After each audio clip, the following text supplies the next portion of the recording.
이어서 지정 토론을 진행하도록 하겠습니다. 먼저 공정거래위원회 시장감시총괄과의 온라인 플랫폼팀 김경원 사무관님의 토론부터 시작하겠습니다. 사무관님 부탁드립니다. 네, 안녕하세요. 공정거래위원회 시장감시총괄과 온라인 플랫폼팀의 김경원 사무관입니다.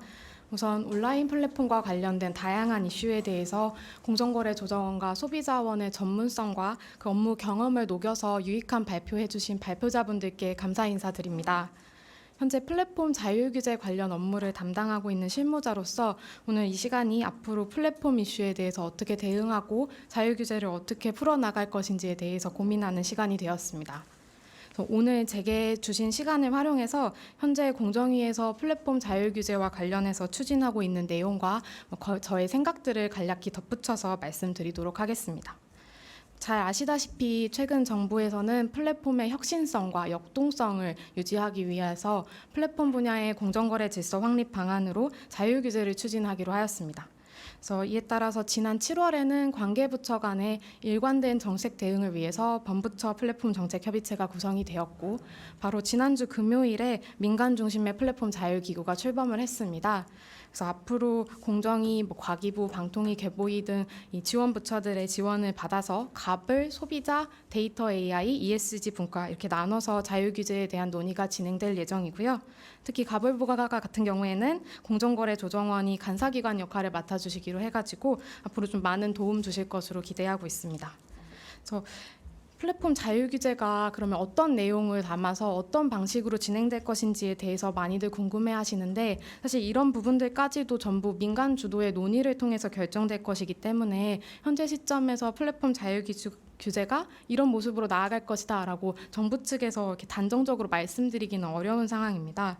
다만 지금 플랫폼 자율규제 관련된 논의가 막 시작되고 있는 시점인데 오늘 송혜진 책임연구원님께서 메타버스에 대해서 규제 방향성을 나누어서 정리해 주신 내용이 지금 플랫폼 자율규제 분야에서도 동일하게 필요한 고민들을 잘 정리해 주셨다고 생각이 듭니다.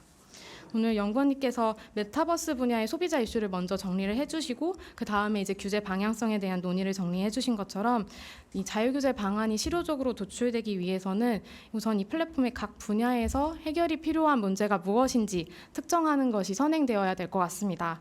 그래야 이 이슈에서 어떤 방식으로 풀어나가는 것이 적절할지 지금 현행법으로 충분히 대응이 가능한 영역인지 아니면 자율규제를 통해서 풀어나갈 영역인지에 대해서 논의가 가능할 것 같습니다.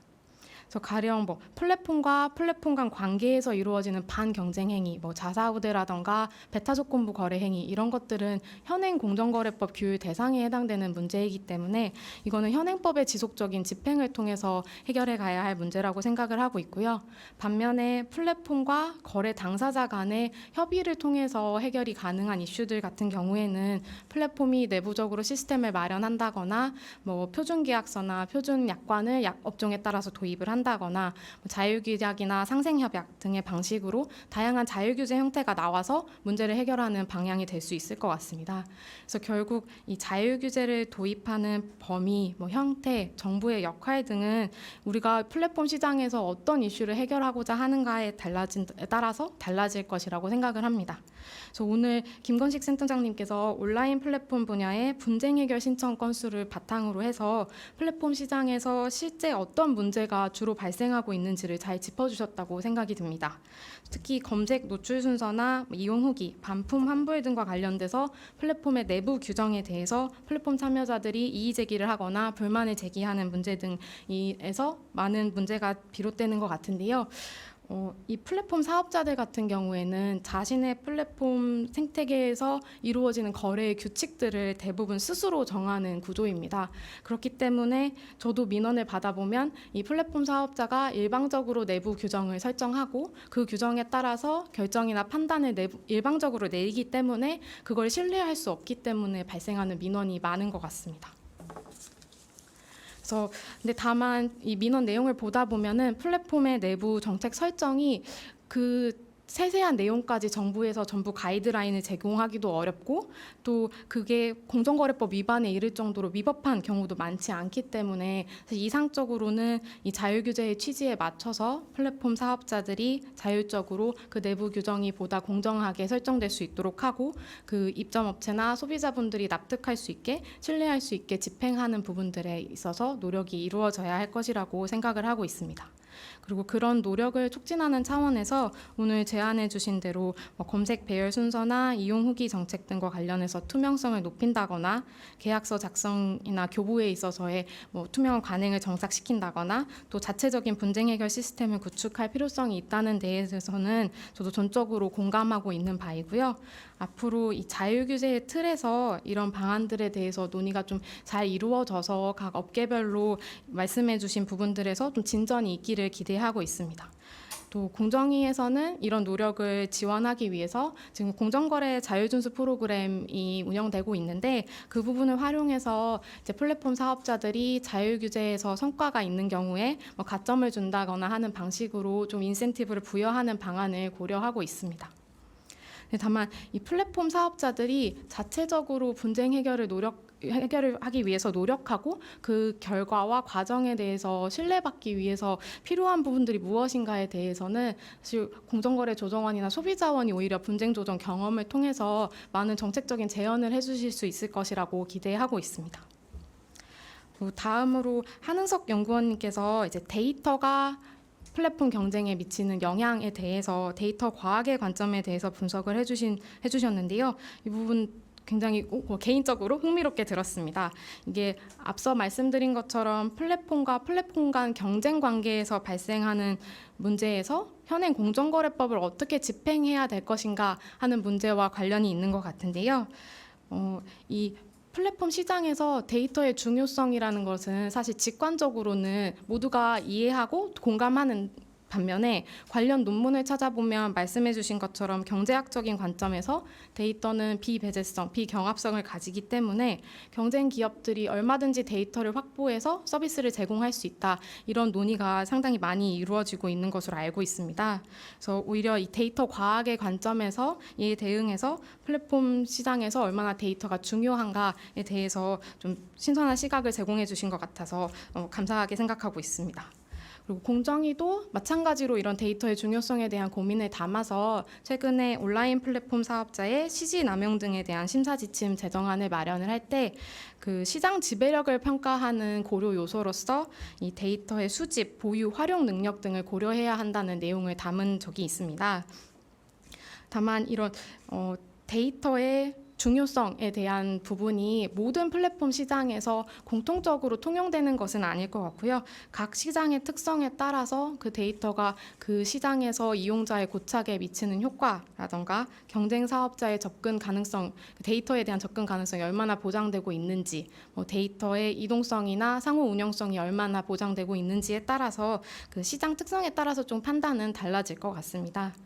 그래서 말씀 주신 것처럼 이제 실무적으로 실제 뭔가 사건 처리를 함에 있어서는 앞으로 데이터를 이용한 경쟁 제한 행위가 나왔을 때 그 효과를 어떻게 분석하고 평가할 것인가에 대한 툴은 아직은 좀 부족한 것 같습니다. 그래서 앞으로 연구위원님께서 이번 하반기에 하시는 연구가 좀 잘 이루어져서 저희가 앞으로 사건 처리하는데도 많은 도움이 되길 기대하겠습니다. 이상으로 마무리하도록 하겠습니다. 네. 김경훈 사무관님 토론 감사합니다. 다음은 공정거래위원회 전자거래과 정다정 사무관님께서 토론해 주시겠습니다. 부탁드립니다. 안녕하세요. 공정거래위원회 전자거래과 정다정 사무관입니다. 먼저 온라인 플랫폼과 관련된 정책 이슈에 대해서 심도 있는 연구를 수행해 주시고 오늘 이 자리를 통해 그 연구 결과를 상세히 발표해 주신 김건식 센터장님, 송혜진 책임연구원님, 한은석 연구위원님, 이보한 책임연구원님께 감사드립니다. 발표를 통해 많은 것을 배울 수 있는 유익한 시간이었습니다. 디지털 경제 시대가 도래하고 최근 플랫폼이 그 대세로 자리 잡고 있습니다. 최근 공정거래위원회는 7개 주요 전자상거래 플랫폼 사업자의 전자상거래법 위반 행위를 적발하여 시정하였는데 그중 가장 중요한 내용이 소비자 불만 분쟁 해결을 위한 실체적이고 구체적인 기준을 마련하라는 내용입니다.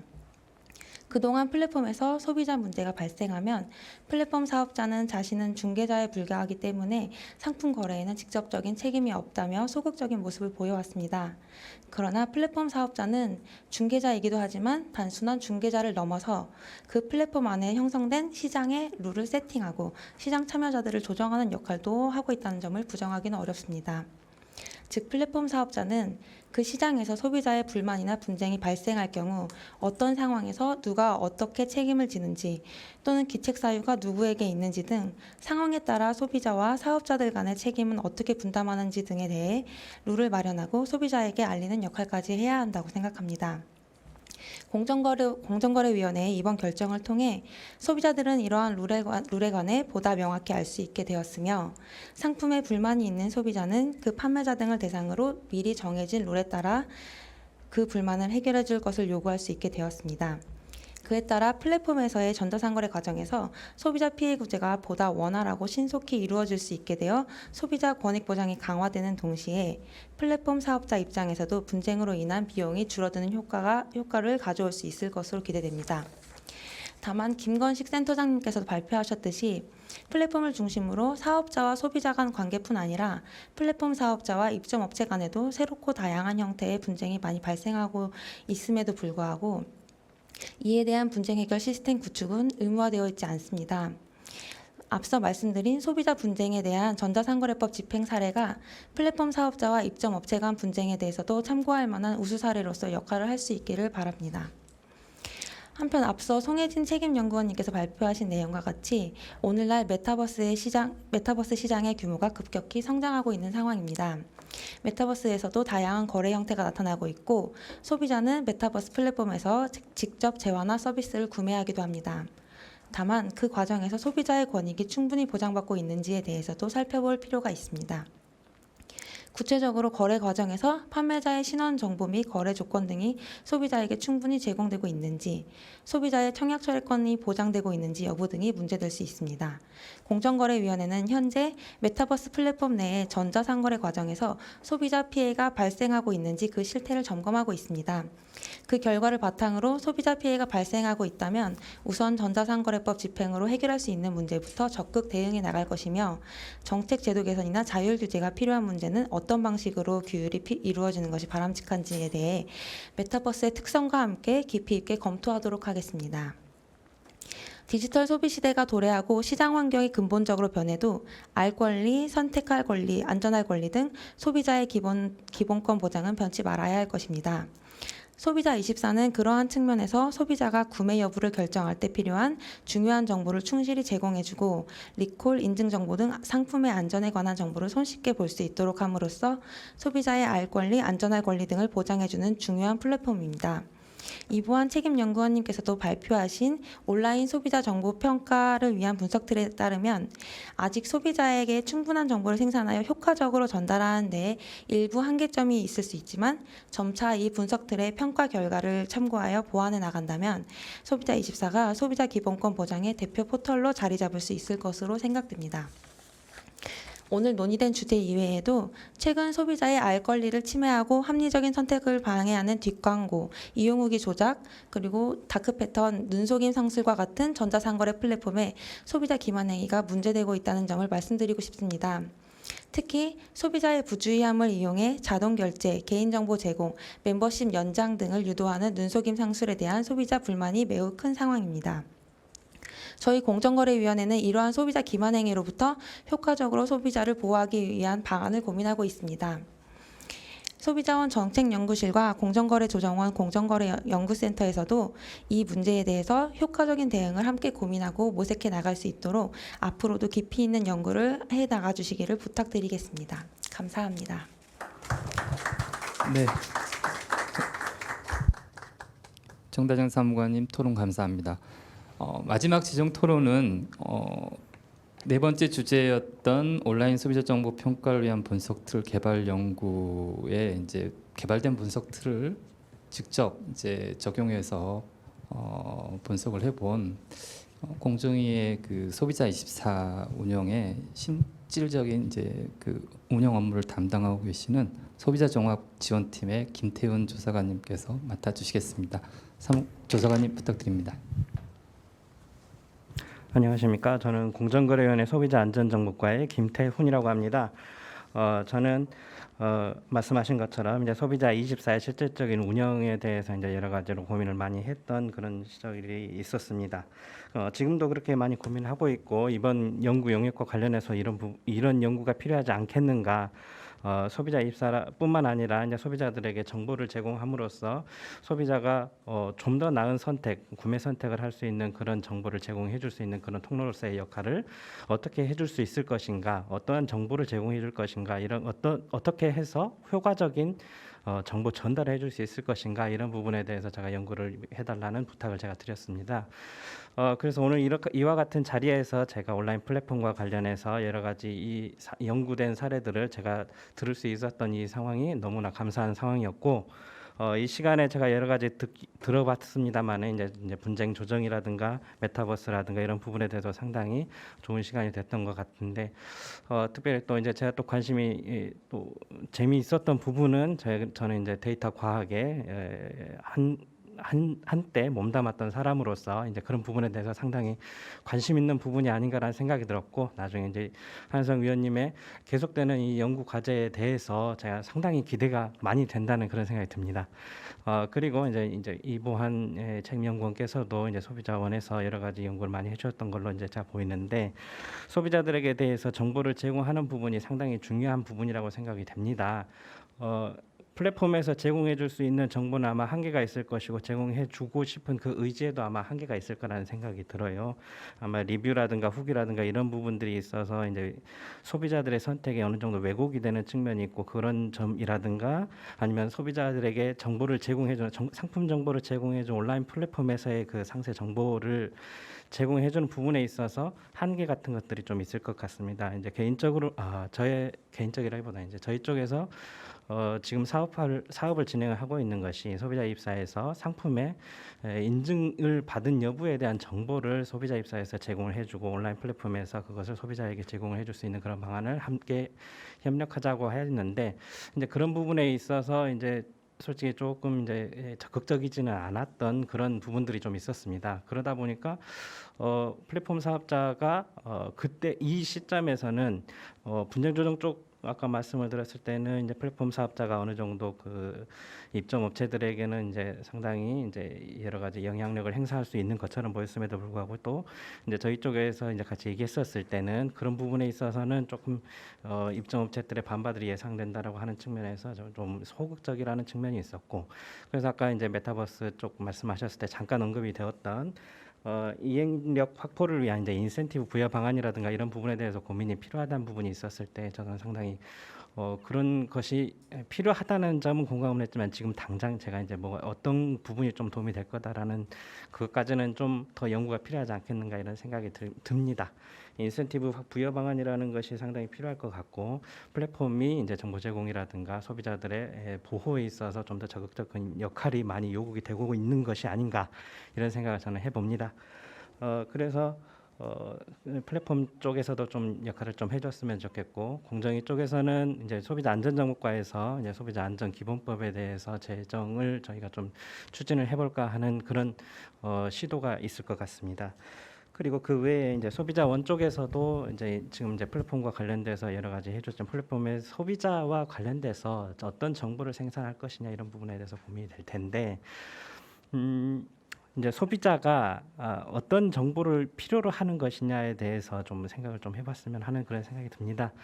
아까도 잠깐 말씀을 했지만 이제 리뷰라든가 그런 후기라는 것이 상당히 소비자의 선택에 있어서 간편하게 정보를 얻을 수 있는 그런 창구로서 가장 기대가 되고 있고 가장 관심을 갖고 있는 그런 측면이 아닌가라는 생각이 들어요. 그런 점에 있어서 안전정보과에서는 이제 뒷광고와 관련된 부분에 대해서 규제를 하고 있고 이제 개선이 이제 진행이 되고 있는 것으로 제가 알고 있습니다만은 소비자 정보 제공 시스템이 그런 역할까지 감당을 할 수 있을까라는 면에 있어서는 좀 이제 우선순위가 조금 이제 점점 밀리는 것이 아닌가라는 이제 나름대로 개인적인 위기감을 좀 갖고는 있습니다. 어쨌든 이제 소비자원 쪽에서 제가 좀 같이 이 연구를 좀 해봤으면 하는 과제는 이제 실제로 이제 네이버라든가 이제 쿠팡이라는 이런 업체들의 구매 데이터라든가 이런 것들을 함께 분석을 해볼 수 있는 그런 협력 관계를 어떻게 맺어보면 어떨까라는 그런 생각이 잠깐 들었습니다. 이제 개인적으로는 이게 가능할지는 이제 잘은 문제 모르겠습니다만은 실현 가능성은 차치하더라도 일단 데이터 사이언스 입장에서 데이터 과학의 입장에서 어떤 데이터를 가지고 분석하느냐에 따라서 그 결과가 천차만별일 것인데 지금까지 소비자원에서 분석하는 그런 결과들 특히나 이제 소비자원에서 빅데이터 분석 같은 것들을 시도를 하고 있었을 텐데 소비자원에서 가지고 있는 빅데이터를 분석할 수 있는 그 데이터 원천은 주로 이제 소비자원에 갖고 있는 정보들이라든가 소비자원에 이제 제기되는 피해구제 분쟁 조정 신청 건들의 내용들에 대해서 이제 주로 분석이 되고 있다 보니까 제 생각에는 그런 것도 좋지만 이제 외부적인 데이터 특히나 이제 실질적으로 구매 데이터 이제 사람들이 어떤 것들을 점점 구매를 많이 하고 있다든가 이런 부분에 대해서 같이 분석을 해볼 수 있는 그런 계기를 한번 이제 플랫폼 사업자와 함께 협력해서 그런 정보를 발굴해낼 수 있는 분석 원천을 한번 확보를 할 수 있는 것도 좋은 것이 아닐까라는 생각을 한번 가져봅니다. 이 다음에도 또 이런 좋은 기회가 또 있어서 이런 여러 가지 연구 성과들을 함께 공유할 수 있는 자료가 있었으면 좋겠습니다. 감사합니다. 네. 이상으로 주제 발표와 지정 토론이 모두 마무리되었습니다. 오늘 공동 연구 성과 발표회를 위해 축사를 해주신 양기관의 부원장님 그리고 네 분의 발제자와 세 분의 토론자님께 감사의 말씀을 드립니다. 그리고 소비자원 TV, 조정원 TV를 통해서 참여를 해주신 참석자 여러분들께도 깊은 감사의 말씀드립니다. 이것으로 오늘 공동연구 성과 발표회를 모두 마치도록 하겠습니다. 감사합니다.